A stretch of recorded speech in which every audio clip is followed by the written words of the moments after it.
Kshitish educational channel को स्वागत। पूर्व वीडियो रे आमे वाक्य रूपांतरण पढ़ी। आज आमे शब्द रूपांतरण रो गोटे पाठ पढ़िया। शब्द रूपांतरण रो शब्द गठन पढ़िया। शब्द किपरि गठित हुए। शब्द किपरि गठित हुए। धातु होची शब्दर मूलपिंड। धातुर एक निर्दिष्ट अर्थ थाए। धातुर अर्थरु शब्दर अर्थ जना पड़े। तेणु धातुरे प्रत्यय जोग करा जाई शब्द गठित होइथाए।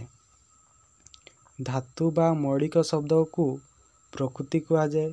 प्रकृति सहित जहाँ जोग करा जाए ताहा होची प्रत्यय। प्रत्यय प्रकृतिर पूर्वरु जोग करा जाइथिले ताकु पूर्व प्रत्यय एवं परे जोग करा जाइथिले ताकु पर प्रत्यय कहा जाए। उदाहरण प्रबद प्लस अ प्रबाद पूर्व प्रत्यय। शब्द गठन केते प्रकार देखिए। शब्द गठन केते प्रकार आइरे अछि। धातु प्लस प्रत्यय व्युत्पन्न शब्द नूतन शब्द जोड़ा। क्रू युक्त अन्य करणीय। क्रू युक्त तव्य कर्तव्य। गम युक्त अन गमन। डबल आई उपसर्ग प्लस धातु प्लस प्रत्यय इक्वल टू नूतन शब्द। एटा होची मेन। उदाहरण रे प्र युक्त गम युक्त ति प्रगति। आ युक्त गम युक्त अन आगमन। त्रिपुल आई रे देखिवा एकाधिक उपसर्ग प्लस धातु प्लस प्रत्यय इक्वल टू नूतन शब्द। ताले नूतन शब्द एकाधिक उपसर्ग प्लस धातु प्लस प्रत्यय हेले गोटे नूतन शब्द सृष्टि हेबो।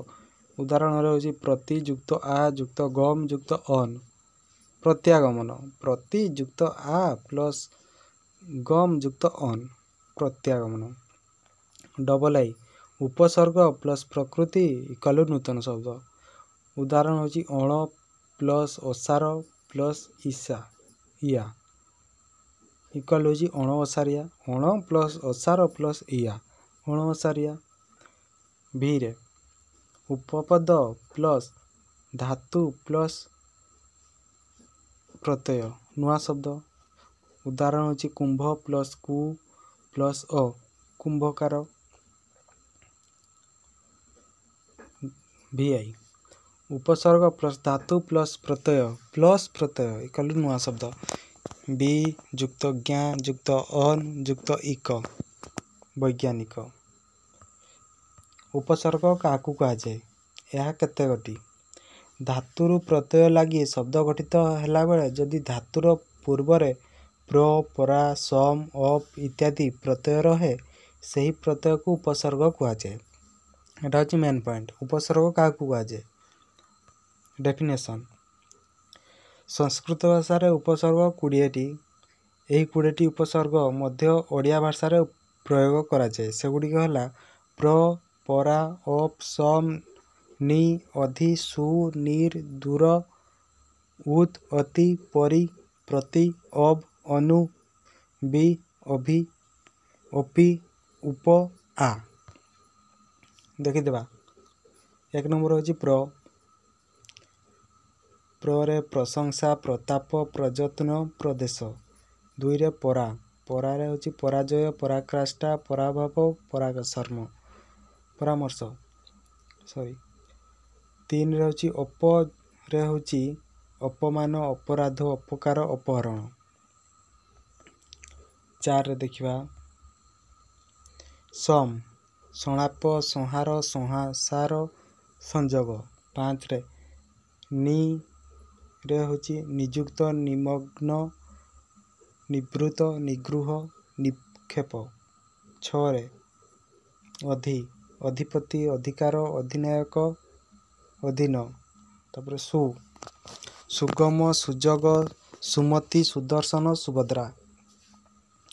तापर निर्मल निश्चय निष्काम निस्तार निश्चल। दूर दुर्जन दुर्गंध दुर्भिक्ष उत्तर दुरंत। उत्क्षिप्त उत्कल उत्थान उन्नति। अति रे होची अतिक्रम अतिशय अतीत अतिबाहित। तापर होची परि रे परिश्रम परित्याग परिदर्शन परिणय परिच्छेद इत्यादि। प्रति रे प्रतिदान प्रतिदिन प्रतिशोध प्रतियोगिता। अब्रे अवहेला अवज्ञा अवरोध अवमानना। अनुरे होची अनुताप अनुगामी अनुकूल अनुचर अनुक्षण। बीरे होची विफल विपक्ष विराग विख्यात विदेश विवाह। अभिरे होची अभिजान अभिमान अभिनव अभिधान। अपिरे होची अपिधान अपिहित। उरे होची उपवन उपकूल उपवास उपग्रह। 20 नंबर होची आ लास्ट आहार आदेश आकर्षण आजीवन आदान इत्यादि।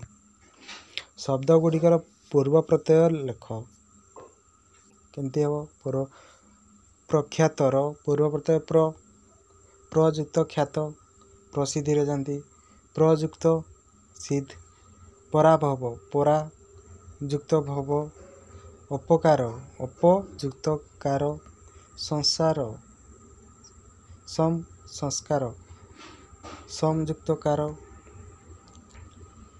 निधन नियुक्त धन अधिकार अधियुक्त कार सुबास सुयुक्त भास निर्धन निर्युक्त धन अबकारी अयुक्त कारी अनुष्ठान अनुयुक्त स्थान विश्वास वियुक्त श्वास फिकथा फियुक्त कथा अपिधान अपियुक्त धान उपकार उपयुक्त कार आकार आयुक्त कार।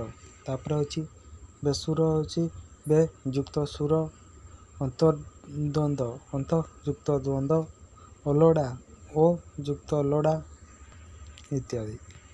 शब्द और उपशब्द देखिबा मृत्युंजयर मृत्युयुक्त जय मृत्युंजय सबाख्या सबायुक्त ख्या सबाख्या आग कुहा आग युक्त कुहा आग कुहा निशाकर निशायुक्त कर निशाकर कुंभकार कुंभयुक्त कार कुंभकार धनुर्धर धनुयुक्त धर धनुर्धर कानकुआ कानयुक्त कुहा कानकुआ।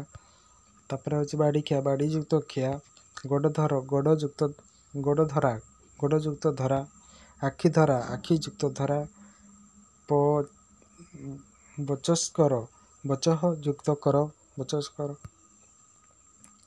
उपपद सहित जो पदटी युक्त हुए ताहा गोटे क्रिया निष्पन्न पद अर्थात धातु सहित प्रत्यय युक्त पद। तापर होची शब्द गुड़िकर परप्रत्यय देखिबा करिबा होची कर युक्त होइबा करिबा लेखिबा लेख युक्त होइबा लेखिबा या होची सब परपद हेगा परप्रत्यय जते सब हेगा। तापर होची खाइबा जंती खा युक्त होइबा समान होची इबा एबा गाइबा जंती गा युक्त होइबा छाड़िबा छाड़ युक्त होइबा जितिबा जित युक्त होइबा या होची परप्रत्यय। ठकिबा ठक युक्त होइबा ठकिबा ढालिबा ढाल युक्त होइबा ढालिबा एबा ए भलिया होची हेगा। लास्ट जंती सरिबा युक्त सर युक्त होइबा इत्यादि। खरे जंती कथा कथार जंती कथ युक्त आ कथा कुहा कुह युक्त आ कुहा धुआ धुआ युक्त आ होची इम्पोर्टेंट धुआ सुआ स युक्त आ एटा होची मोर सुआ सुयुक्त आ हबो नै स युक्त आ सुआ। खिया खा युक्त आ खिया एटा उठे इम्पोर्टेंट देखो खी युक्त आ हबो नै खा युक्त आ सेमती धराड़ा धर युक्त आ धरा हसा हस युक्त आ नचा नाच युक्त आ नचाड़ा सेमती नाच युक्त आ न युक्त आ हबो नै नाच युक्त आ सुहा सह युक्त आ बसा बस युक्त आ कचा काच युक्त आ गरे कटीटा जंती काट युक्त ई परप्रत्यय ई କାଟ ଯୁକ୍ତ ଇ ଖଟି। ଖଟି ଖଟ ଯୁକ୍ତ ଇ ଖଟି। ବସି ବସ ଯୁକ୍ତ ଇ। ପଢ଼ି ପଢ଼ ଯୁକ୍ତ ଇ। ଚିରି ଚିର ଯୁକ୍ତ ଇ। ନାଚି ନାଚ ଯୁକ୍ତ ଇ ନାଚି। ଏହା ହେଉଛି ପରପ୍ରତ୍ୟୟ ଲାଷ୍ଟ।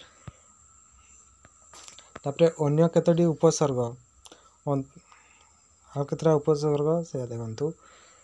ଅନ୍ତର ବହିର ପୁରସ୍ ସନେଇ ତରିସ୍ ଇତ୍ୟାଦି କେତେକ ଅବ୍ୟୟପଦ ପୂର୍ବପଦ ରୂପେ ସଂଯୁକ୍ତ ହୋଇଥାନ୍ତି। ଯଥା ଅନ୍ତରଟା ହେଉଛି ଅନ୍ତର୍ହିତ ଅନ୍ତର୍ଗତ। ବହିରଟା ହେଉଛି ବହିଷ୍କାର ବହିର୍ଭୂତ। ପୁରସ୍ଟା ହେଉଛି ପୁରସ୍କୃତ ପୁରଭାବ। ତରସ ତିରସ୍କାର ଯୋଉଟା। ସନେଇ ସନେଇ ସନେଇ। ଆବିର ଆବିର୍ଭୂତ। ପୁନରାଗମନ ଇତ୍ୟାଦି। ନିର୍ ଦୂର ଉପସର୍ଗ ଦୁଇଟି ନି ଯୁକ୍ତ ଦୁ ଉପସର୍ଗର ପରିବର୍ତ୍ତିତ ରୂପ। ଯେମିତି ଦୁ ଯୁକ୍ତ ଅବସ୍ଥା ଦୂର ଅବସ୍ଥା। ନି ଯୁକ୍ତ ଗମ ନିର୍ଗମ। ଆଜି ପାଇଁ ଏତିକି। ପର ଭିଡ଼ିଓରେ ପଦ ନିର୍ଣ୍ଣୟ ପଢ଼ିବା। ପଦ କାହାକୁ କୁହାଯାଏ, ପଦ କେତେ ପ୍ରକାର, କ'ଣ ଏହା ବିଷୟରେ ପଢ଼ିବା। ଭିଡ଼ିଓଟି ସମ୍ପୂର୍ଣ୍ଣ ଦେଖିଥିବାରୁ ଧନ୍ୟବାଦ। ଭିଡ଼ିଓଟି କେମିତି ଲାଗିଲା କମେଣ୍ଟରେ ଜଣାଇବେ।